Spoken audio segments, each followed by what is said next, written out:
In Cuba, this May 1st, the squares were filled with people to celebrate Labor Day. In Havana's Marti Revolution Square, the celebrations was presided over by Army General Raul Castro and President Miguel Diaz Canel. Our correspondent Fabiola Lopez tells us more. After 2 years without marches on May the 1st because of the COVID-19 pandemic, at dawn with splendor, the square of the great events in Cuba.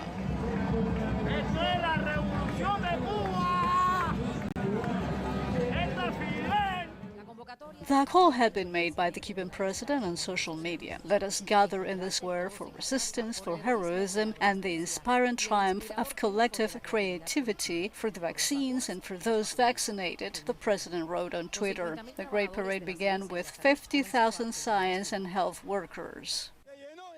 People came, and we can see the response of the Cuban people to demonstrate to the world that Cuba neither surrenders nor can be sold. We will go forward in spite of the difficulties. Our dreams will come. Long live Cuba! Long live the world! Long live the working masses! I am totally impressed by this celebration. I feel welcomed by Cuba. It is a sense of admiration for a country that has been heavily battered by the United States regime and that has bravely stood up throughout time, and that at this moment it is giving the world the gift of vaccines. We came to demonstrate the support that all the workers of Cuba have for the revolution and the process that we are carrying out. The workers of other sectors must also be supported, as well as those who have made possible the making of the vaccines in order to control the pandemic.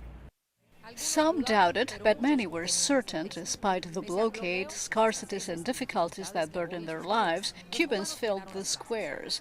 Observers noted a demonstration of unity and trust in the revolution. We are still Cubans who love this country and who are patriots, and this square is ours. It will not be sold or left. This square belongs to the real Cubans. I am 74 years old. I come to defend my revolution on a patriotic principle. Many thought that the square would not be full.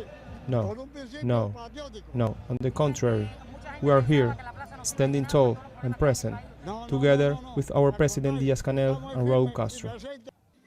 No one wanted to miss the opportunity. The new actors of the private sector also took part in the celebration, and together with Cubans, more than 1,058 friends from 60 countries from around the world celebrated International Labor Day.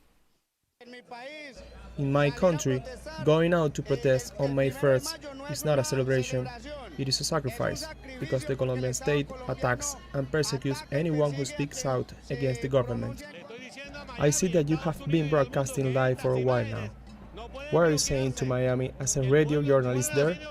I'm telling Miami, the United States and the world that these images cannot be blocked, that the Cuban people are not forced to come here, that they come with joy, that they come with courage, but also with a tremendous thought for the future, and that they know why they are defending the present.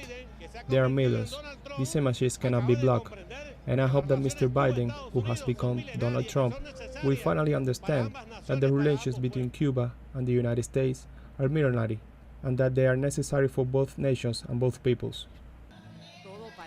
Everything seems to indicate that unity is definitely the triumph card for Cubans.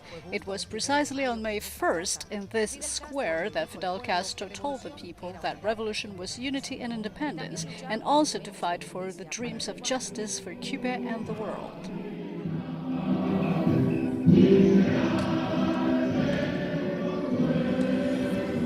Fabiola Lopez, teleSUR, La Habana.